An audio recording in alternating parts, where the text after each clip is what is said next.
Gênesis, capítulo 27. Vamos abrir as nossas Bíblias em Gênesis, lá no capítulo 27, versículo 1 ao 4. E aconteceu que, como Isaque envelheceu e os seus olhos se escureceram, de maneira que não podia ver, chamou a Esaú, seu filho mais velho, e disse-lhe: Meu filho. E ele lhe disse: Eis-me aqui. E ele lhe disse: Eis que já agora estou velho, e não sei o dia da minha morte. Agora, pois, toma as tuas armas, a tua aljava e o teu arco, e sai ao campo e apanha para mim alguma caça, e faze-me um guisado saboroso, como eu gosto, e traze-mo, para que eu coma, para que minha alma te abençoe antes que morra. É interessante que, a esta altura, Isaac esteja ficando fraco. Ele deve estar confinado a uma cama. Ele não enxerga por causa da idade e sente que a morte está se aproximando. Mas é interessante que a morte não vai chegar por muitos anos.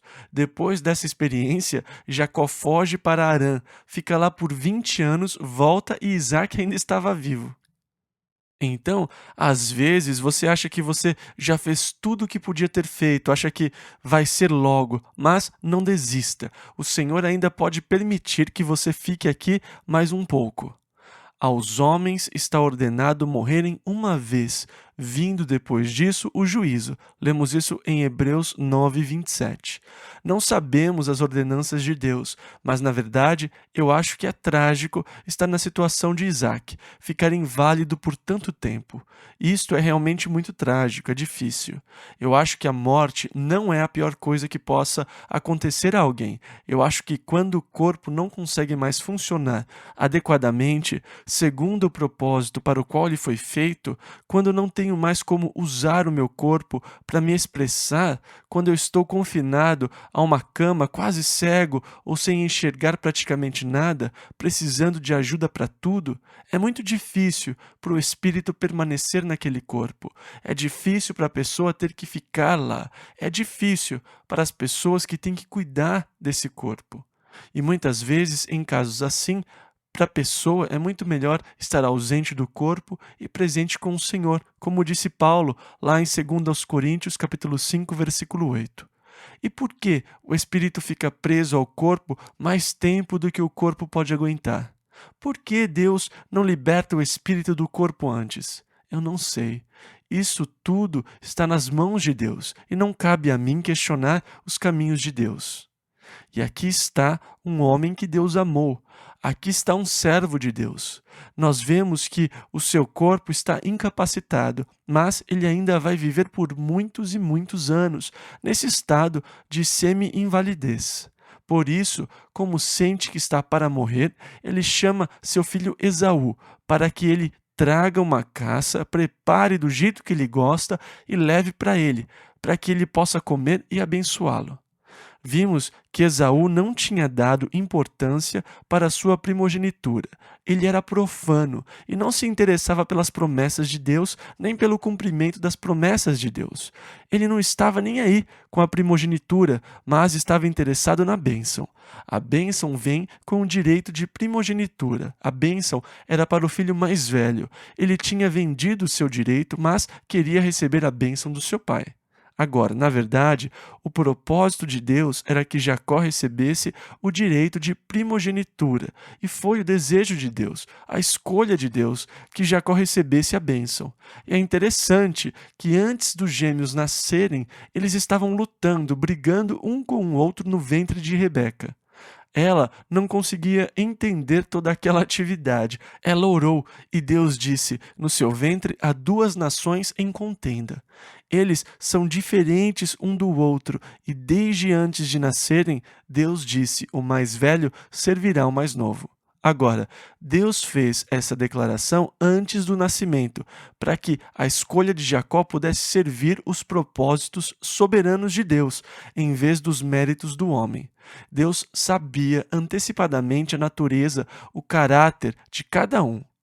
Ele sabia antecipadamente que Esaú seria profano, materialista e que não estaria ligado nas coisas espirituais. Ele sabia, antes que eles nascessem, as atitudes das suas vidas, e Deus escolheu Jacó a Esaú, para que fosse por eleição, pela escolha de Deus e não por méritos do homem. Agora, é difícil para nós entendermos a eleição de Deus. Na verdade, é impossível pensarmos como Deus pensa. Eu simplesmente não consigo entender a presciência. Deus consegue. É impossível que eu coloque a minha mente na mente de Deus, que eu pense como Deus pensa. É errado julgar Deus por sua maneira de pensar, porque eu nem mesmo sei como ele pensa. Porque quando Deus pensa ou quando ele olha uma situação, ele olha para ela com sua presciência, já sabendo antecipadamente o que vai acontecer. Nós não sabemos. Portanto, quando nós escolhemos alguém, nós não sabemos qual será o resultado. Digamos que alguém venha para uma entrevista de emprego. O currículo parece ótimo, parece perfeito. Ele deve ser a pessoa certa e você o contrata. Você pensa, isso é ótimo, este é o empregado que nós precisávamos.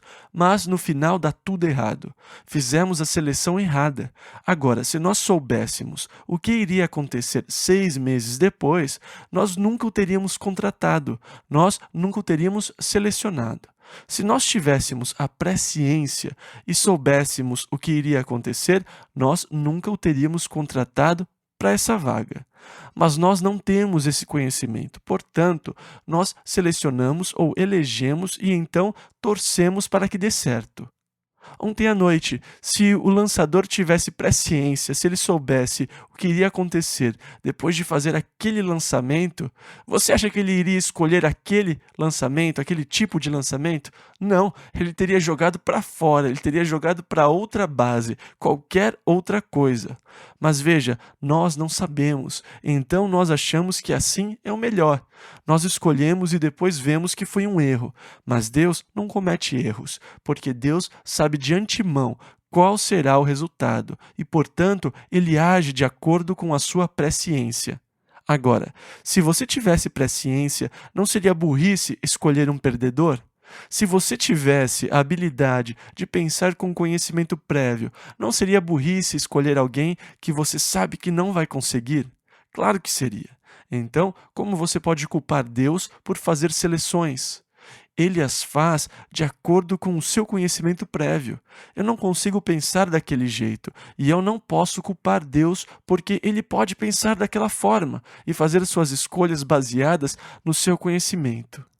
E então Deus sabia antecipadamente a respeito de Esaú, a respeito de Jacó, e de acordo com o conhecimento prévio que Deus tem, ele escolheu que o mais velho deveria servir o mais novo, e que por meio do mais novo as promessas para a nação e para o mundo se cumpririam. Agora, Jacó sabia disso. É claro, a sua mãe sabia disso antes do nascimento deles, porque ela tinha orado dizendo: Deus, o que está acontecendo dentro de mim? E Deus respondeu: há duas nações em contenda, o mais velho servirá o mais novo.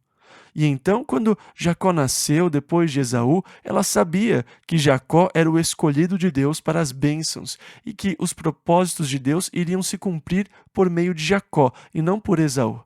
Rebeca sabia desde o nascimento, e sabendo disso, ela favoreceu Jacó.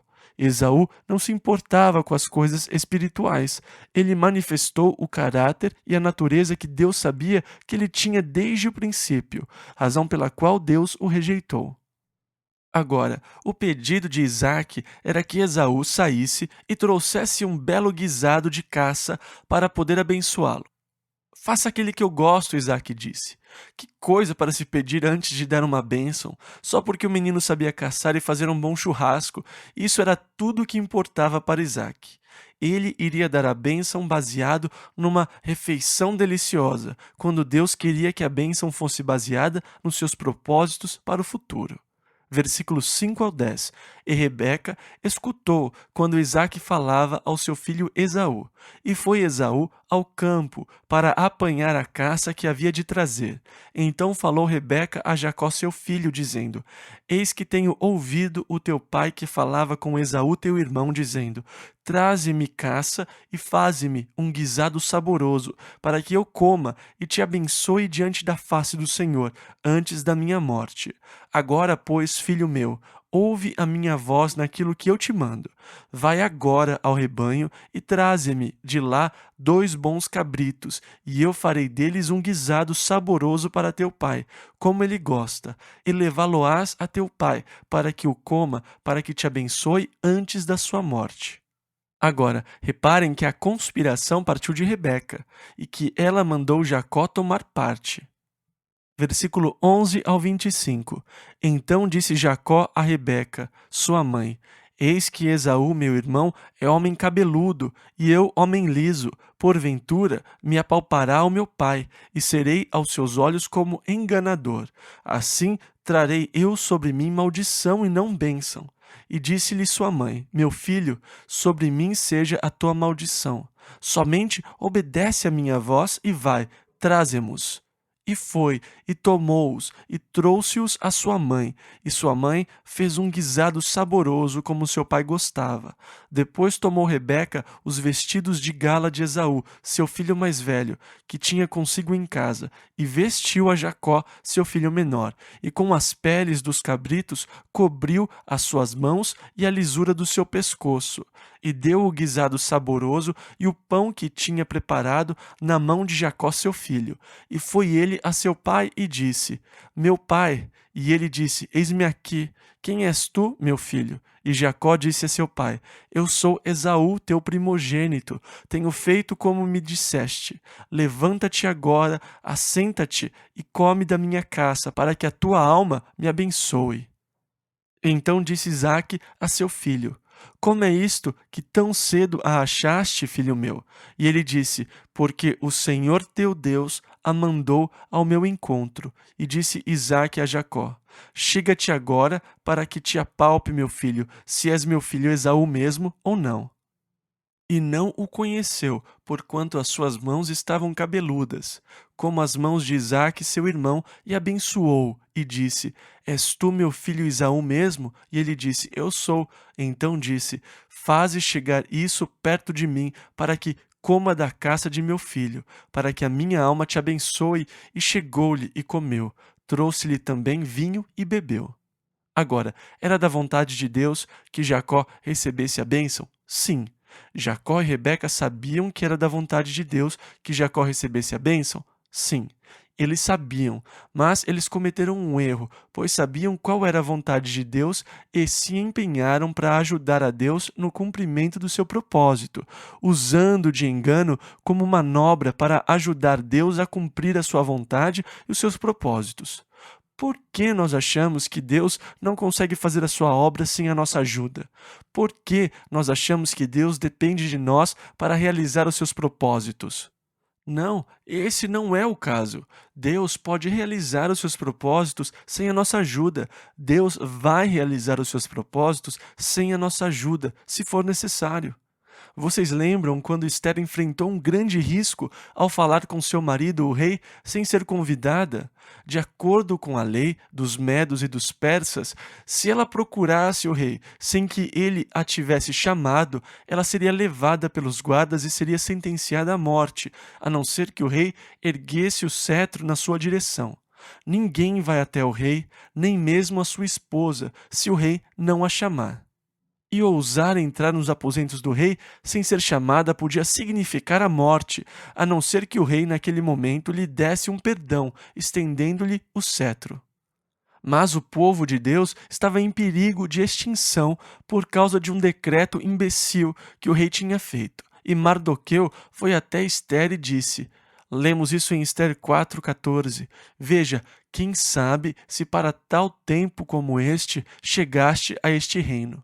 Em outras palavras, talvez toda a sua vida, Esther, se resuma a este momento. Talvez Deus a tenha colocado aqui com este propósito.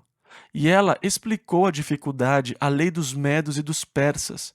Ele não manda me chamar há muito tempo. Eu não sei se ele está bravo comigo. E se eu for e ele não estender o seu cetro, estou morta. Será o meu fim. E Mardoqueu lhe disse: Você acha que você vai poder escapar da ordem do rei?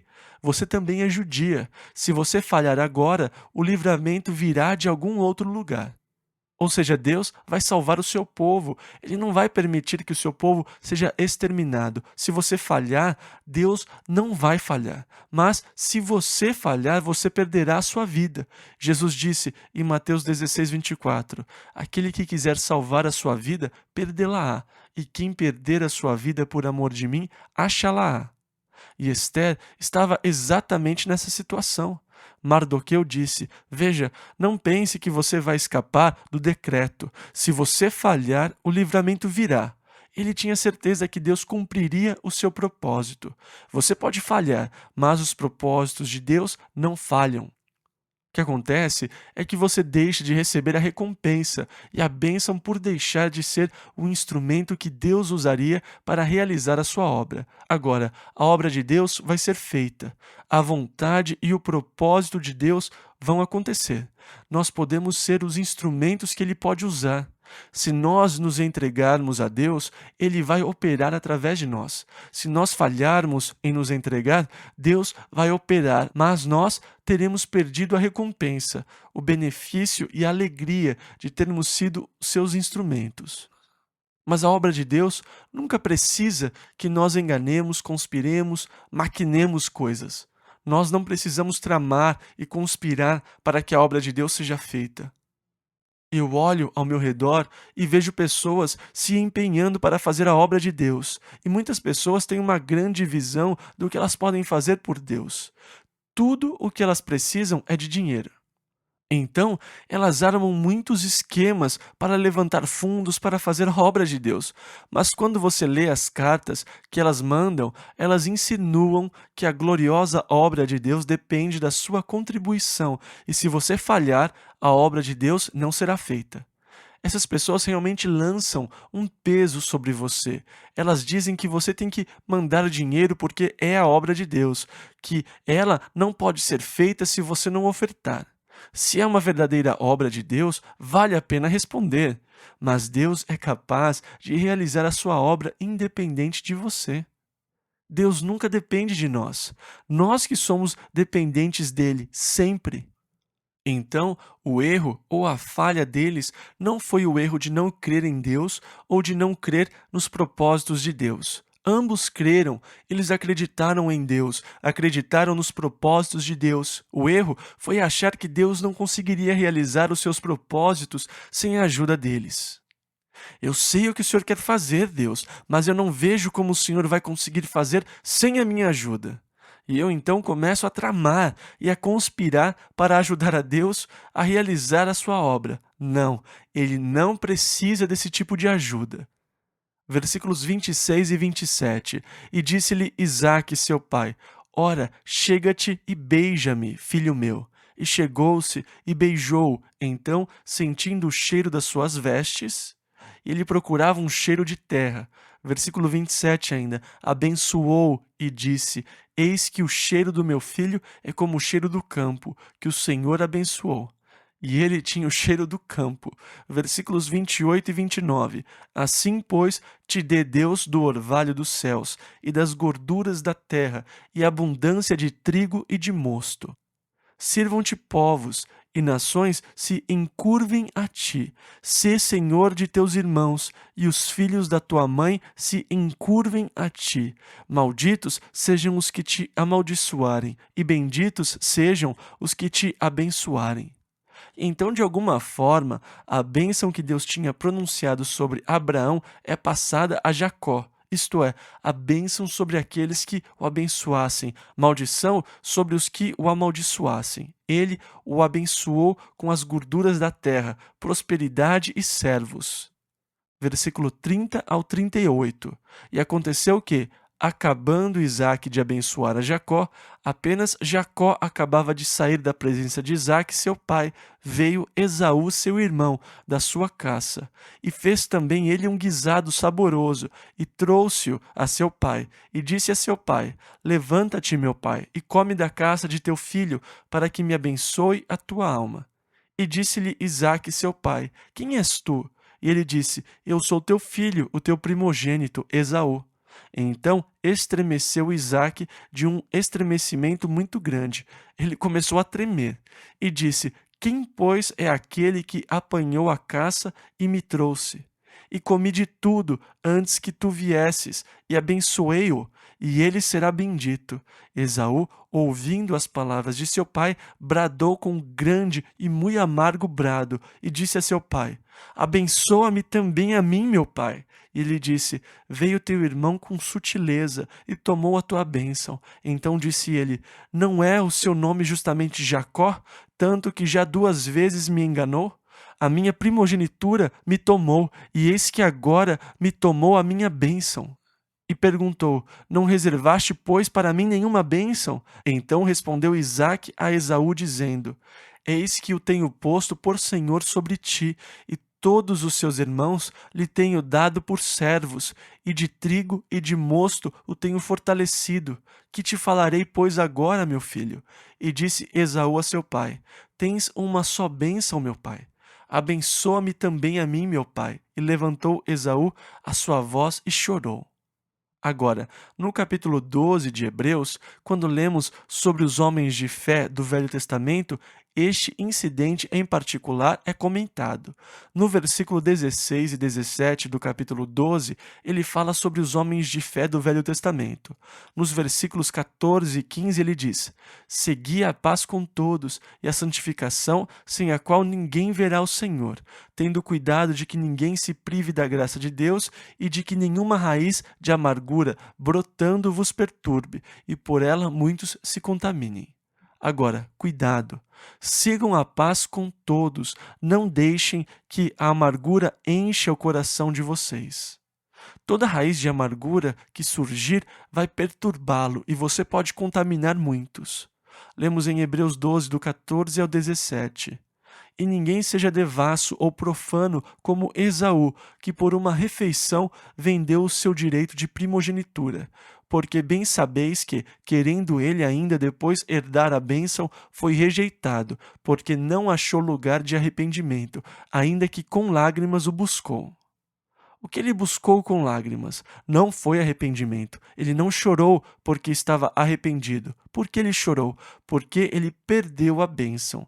Muitos ficam confusos e pensam: pobre Esaú, ele tentou se arrepender. Ele chorou, arrependido, mas não conseguiu achar lugar de arrependimento, embora ele tenha chorado com lágrimas. Mas ele nunca buscou arrependimento. O que ele procurou foi a bênção, e ele chorou porque não havia mais bênção para ele. Se ele realmente tivesse se arrependido, Deus certamente teria feito algo por ele. O Salmo 51, no versículo 17, diz: Os sacrifícios para Deus são o espírito quebrantado. A um coração quebrantado e contrito não desprezarás, ó Deus. Qualquer um que tenha verdadeiramente se arrependido é aceito e abençoado por Deus. Ele não chorou de arrependimento, não foram lágrimas de arrependimento, e não se confunda, achando que o pobre homem chorou arrependido diante de Deus, mas não foi aceito. Não, de jeito nenhum. Ao ler Hebreus, você percebe que ele não chorou de arrependimento. Na verdade, foram lágrimas de raiva, lágrimas de amargura, lágrimas pela perda da bênção que ele queria receber. Ele não buscava coisas espirituais, ele não procurava Deus, ele queria a bênção do seu pai. E quando não havia mais, quando seu irmão a tomou, as lágrimas foram de amargura, raiva, de ódio contra o seu irmão, mas de jeito nenhum foram lágrimas de arrependimento. Não houve lugar de arrependimento. É isso que as Escrituras dizem. Ele, na verdade, não se arrependeu. Não houve mudança no coração de Esaú. Ele chorou pela perda da bênção. Versículo 39 ao 41. Então respondeu Isaque, seu pai, e disse-lhe: Eis que a tua habitação será nas gorduras da terra e no orvalho dos altos céus, e pela tua espada viverás, e ao teu irmão servirás. Acontecerá, porém, que, quando te assenhoreares, então sacudirás o seu jugo do teu pescoço. E Esaú odiou a Jacó por causa daquela bênção com que seu pai o tinha abençoado. E Esaú disse no seu coração: Chegar-se-ão os dias de luto de meu pai, e matarei a Jacó, meu irmão. Ou seja, meu pai vai morrer logo, e assim que ele morrer, eu vou matar o meu irmão. Ele não queria fazer isso enquanto seu pai estivesse vivo, porque Isaac poderia amaldiçoá-lo. Então, ele decidiu: vou esperar até papai morrer e depois eu vou matar o meu irmão. Reparem a amargura. É sobre isso que Hebreus está falando, sem raiz de amargura. O profano Esaú se tornou muito amargo por causa disso. Uma raiz de amargura o contaminou. Agora, o ódio dos descendentes de Esaú por Israel continuou. Esaú se tornou o pai dos Edomitas, e houve muita hostilidade dos Edomitas contra os israelitas por toda a história. Muitas vezes, os Edomitas procuraram invadir a terra de Israel. Quando os israelitas saíram do Egito e precisaram passar pela terra dos Edomitas, o rei de Edom os encontrou com seus exércitos e os proibiu de passar pela terra deles. Desde então, os edomitas sumiram de cena. O último edomita que temos notícia é Herodes, o rei Herodes de Idumeia, e a sua família. E depois os edomitas se acabaram, mas Deus, é claro, preservou os israelitas até hoje. Agora, Rebeca soube da ameaça de Esaú, versículo 42, e foram denunciadas a Rebeca estas palavras de Esaú, seu filho mais velho. E ela mandou chamar a Jacó, seu filho menor, e disse-lhe: Eis que Esaú, teu irmão, se consola a teu respeito, propondo matar-te. Ele está se consolando dessa forma, ele está muito zangado, ele está amargo, e o seu conforto é a ideia de matá-lo. Versículo 43 ao 46. Agora, pois, meu filho, disse Rebeca, ouve a minha voz e levanta-te, acolhe-te a Labão, meu irmão, em Harã, e mora com ele alguns dias, até que passe o furor de teu irmão, até que se desvie de ti a ira de teu irmão, e se esqueça do que lhe fizeste. Então mandarei trazer-te de lá, porque seria eu desfilhada também de vós ambos no mesmo dia. E disse Rebeca a Isaque: Enfadada estou da minha vida, por causa das filhas de Et. Se Jacó tomar mulher das filhas de Et, como estas são das filhas dessa terra, para que me servirá a vida? E então Rebeca está dando um jeito para que Isaque envie Jacó em paz, dizendo que as suas noras são um desgosto, um problema, e que ela queria que seu filho Jacó tomasse uma esposa da sua própria família. De alguma forma, isso tira a parte romântica da história, porque a essa altura Jacó tem 70 anos e está se preparando para fugir de casa. Mas, como os patriarcas viviam o dobro da nossa idade, nós temos que cortar o fator idade pela metade para poder entender a virilidade de uma pessoa de 70 anos, porque eles chegavam a viver 140, 150 anos. Portanto, 70 anos não era uma idade tão avançada para eles, naquela época. Mas, sem dúvida, lança uma nova perspectiva na história. Você não pode pensar que ele é um adolescente fugindo de casa. Ele tinha quase 70 anos. Rebeca disse: Fique lá uns dias até que a raiva do seu irmão tenha passado. Mas Esaú não se acalmou muito rápido, pois Jacó nunca recebeu notícias da sua mãe para voltar para casa. E enquanto Jacó esteve longe, sua mãe morreu. E, infelizmente, ele nunca mais viu sua mãe. Então, o resultado do logro que eles tramaram foi que Rebeca se privou de ver novamente Jacó, o filho que ela tanto amava. Ela morreu enquanto Jacó ainda estava em Harã. Agora, vocês lembram do que aconteceu um pouco antes, que o servo de Abraão foi a Harã buscar uma esposa para Isaque, e que Rebeca foi ao poço e ele disse: Dê-me de beber. E ela disse: Claro, eu também vou pegar água para os seus camelos. E que aquele era o sinal pelo qual ele saberia a vontade de Deus sobre a moça que seria a noiva de Isaque. Depois, o servo explicou tudo e lhe deu um brinco para o nariz e 2 pulseiras de ouro. E ela correu para casa e disse: um dos servos de Abraão está aqui e ele precisa de um lugar. Eles ainda não sabiam qual era o propósito, sabiam apenas que ele estava lá e que ele tinha muitos camelos, e ela lhes mostrou as pulseiras e o brinco de ouro. O seu irmão Labão foi correndo a encontrar-se com o servo. Venha, fique em nossa casa. Quando Labão viu o ouro, ele ficou interessado e foi um anfitrião muito atencioso. Labão foi um participante ativo nas negociações para enviar Rebeca. Ele era irmão dela, então ele é o tio de Jacó. E é importante que você estabeleça esse relacionamento enquanto continuamos a história. Labão é irmão de sua mãe, irmão de Rebeca, e logo logo ele vai aparecer em cena. Gênesis capítulo 28, versículos 1 e 2. E Isaque chamou a Jacó, e abençoou, e ordenou-lhe, e disse-lhe: Não tomes mulher de entre as filhas de Canaã.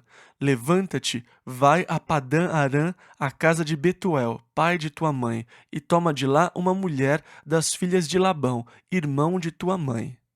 Agora, evidentemente, eles deveriam manter algum tipo de comunicação, talvez usando as caravanas que passavam. Você mandaria uma carta e ela seria levada. Provavelmente, eles trocavam correspondência, porque Isaac, a esta altura, sabia que Labão tinha tido filhas. Ele disse: Agora vá lá e tome uma das filhas de Labão para ser tua esposa. Versículo 3: E Deus Todo-Poderoso te abençoe e te faça frutificar e te multiplique, para que sejas uma multidão de povos. Então, na verdade, Isaac continua a abençoar Jacó com mais bênçãos de Deus sobre ele, que ele frutifique e se torne uma multidão de povos. Versículo 4: E te dê a bênção de Abraão, a ti e a tua descendência contigo, para que em herança possuas a terra de tuas peregrinações que Deus deu a Abraão. Reparem que agora Isaac está acrescentando a bênção que ele já tinha proferido. Ele acrescenta a Jacó e a sua descendência as bênçãos que Deus tinha dado a Abraão, a terra que Deus tinha prometido dar a Abraão. Então aqui temos uma extensão da bênção anterior, quando Esaú disse: Não sobrou nada. Isaac não conseguiu pensar em nada, mas agora que Jacó está diante dele, ele acrescenta a bênção de Abraão para ser passada a Jacó e aos seus descendentes. Versículos 5 ao 9. Assim despediu Isaque a Jacó, o qual se foi a Padã-Arã, a Labão, filho de Betuel, arameu, irmão de Rebeca, mãe de Jacó e de Esaú. Vendo, pois, Esaú que Isaque abençoara a Jacó, e o enviara a Padã-Arã para tomar mulher dali para si, e que, abençoando-lhe, lhe ordenara, dizendo: Não tomes mulher das filhas de Canaã, e que Jacó obedecera a seu pai e a sua mãe e se fora a Padã-Arã, vendo também Esaú que as filhas de Canaã eram más aos olhos de Isaque seu pai, foi Esaú a Ismael e tomou para si por mulher, além das suas mulheres, a Maalate, filha de Ismael, filho de Abraão, irmã de Nebaiote. Percebendo que as suas duas esposas não agradavam os seus pais, Esaú tomou uma terceira esposa, que era descendente de Ismael, que, é claro, era descendente de Abraão e Agar, a concubina. Versículo 10 ao 15. Partiu, pois, Jacó de Berseba, e foi a Harã, e chegou a um lugar onde passou a noite, porque já o sol era posto, e tomou uma das pedras daquele lugar, e a pôs por seu travesseiro, e deitou-se naquele lugar, e sonhou. E eis uma escada posta na terra, cujo topo tocava nos céus, e eis que os anjos de Deus subiam e desciam por ela, e eis que o Senhor estava em cima dela, e disse: Eu sou o Senhor Deus de Abraão teu pai, e o Deus de Isaque. Esta terra em que estás deitado, darei a ti e à tua descendência, e a tua descendência será como o pó da terra, e estender-se-á ao ocidente, e ao oriente, e ao norte, e ao sul, e em ti e na tua descendência, no singular, serão benditas todas as famílias da terra.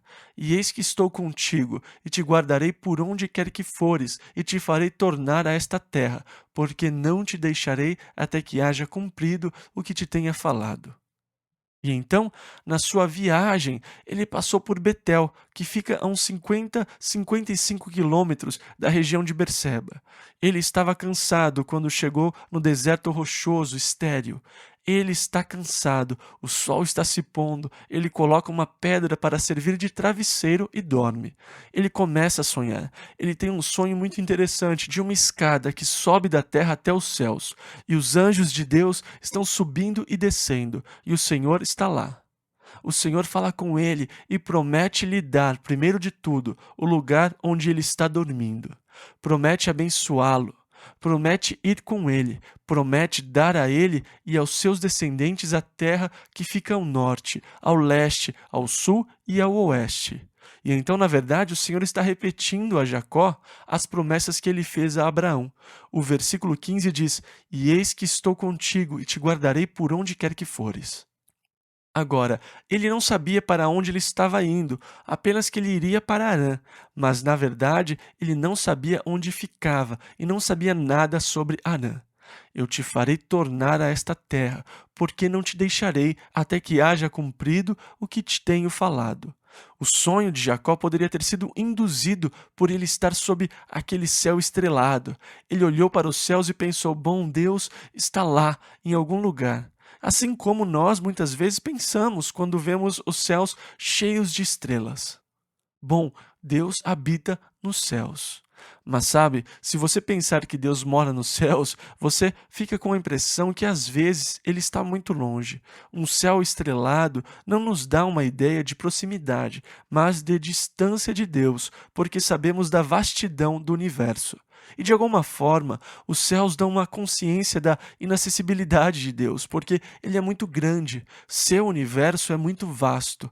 Veja, olhar para os céus nos dá uma verdadeira consciência de nós mesmos. Eu não sou nada, eu sou tão pequeno quando penso no universo. O que eu sou quando eu me comparo ao universo? Estamos num dos menores planetas, ao redor de uma das menores estrelas, num cantinho de uma enorme galáxia, a Via Láctea, que tem 1 bilhão de estrelas. Mas a Via Láctea é apenas uma entre bilhões de galáxias no espaço. Quando Jó olhou para os céus, ele teve consciência, não da proximidade de Deus, mas de quão longe Deus estava e quão inacessível ele era.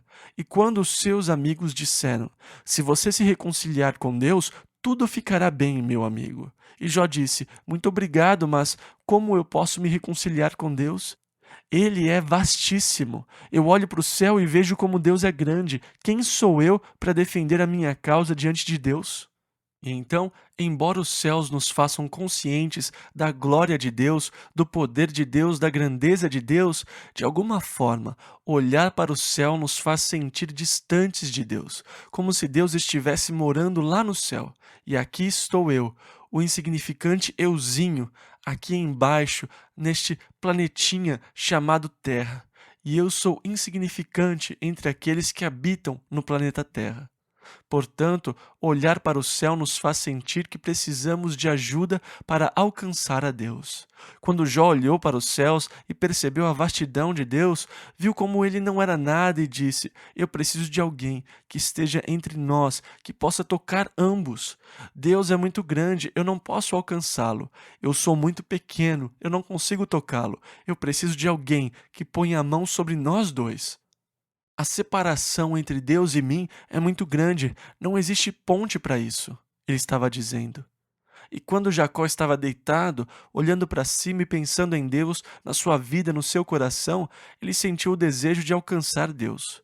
Mas como você consegue alcançar Deus? O universo é muito grande, e então, quando ele foi dormir, do seu subconsciente veio uma ideia de como alcançar Deus, uma escada que subisse aos céus. Por isso ele sonhou com a escada.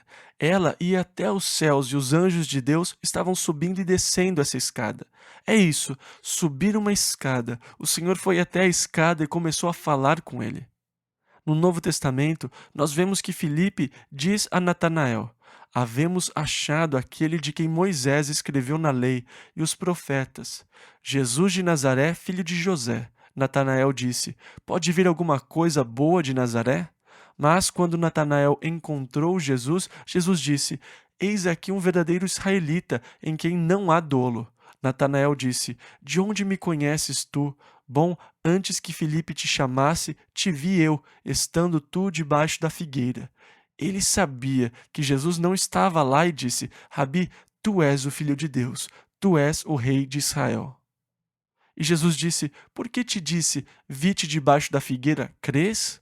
Fica conosco que coisas maiores do que estas verás. Na verdade, vos digo que daqui em diante vereis o céu aberto e os anjos de Deus subindo e descendo sobre o Filho do Homem. O que Jesus disse? Eu vim para ser a escada pela qual o homem pode alcançar o céu, pela qual o homem pode ir a Deus. A escada do sonho de Jacó não era nada menos que Jesus Cristo. Ele é o acesso pelo qual o homem pode ir a Deus. Então Jacó a viu.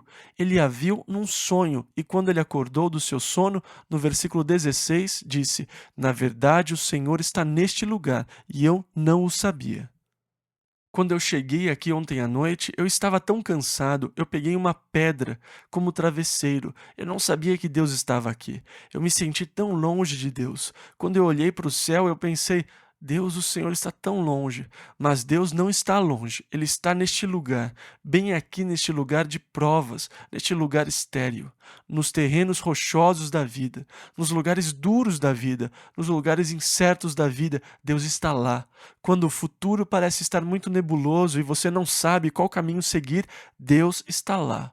Na verdade, o Senhor está neste lugar. Ele não está apenas no céu, ele está neste lugar. Que nós tenhamos consciência que a presença de Deus está verdadeiramente neste lugar. Não importa o lugar, lugar de desencorajamento, de derrota, de falta de esperança, de despreparo, Deus está aqui. Aprenda a reconhecer a presença de Deus. Ela vai transformar o lugar estéril de derrota num altar, num lugar de adoração, quando você se conscientizar da presença de Deus. Isso vai dissipar o medo e o lugar vai se transformar em um lugar de confiança em vez de incerteza. Na verdade, o Senhor está neste lugar. Reparem que ele não disse: o Senhor esteve neste lugar. Ontem à noite o Senhor veio aqui e esteve neste lugar. Não, na sua consciência ele agora estava decidido. O Senhor está neste lugar. Eu não vejo a escada, eu não estou vendo o Senhor, mas ele está aqui. Eu sei que ele está aqui. O Senhor está neste lugar. Ele também disse: Eu não sabia, agora eu sei. O Senhor está neste lugar. Agora eu sei. Ontem à noite eu não sabia, mas agora eu sei. Eu não o sabia. Versículo 17 ao 19. E temeu e disse: Quão terrível é este lugar! Este não é outro lugar senão a casa de Deus, e esta é a porta dos céus. Então levantou-se Jacó pela manhã de madrugada, e tomou a pedra que tinha posto por seu travesseiro, e a pôs por coluna, e derramou azeite em cima dela, e chamou o nome daquele lugar Betel. O nome, porém, daquela cidade antes era Luz. Ele fez uma coluna e derramou azeite sobre ela. O lugar estéril, no desespero da falta de esperança, se tornou um altar ao Senhor, um lugar onde ele se tornou ciente e consciente da presença de Deus.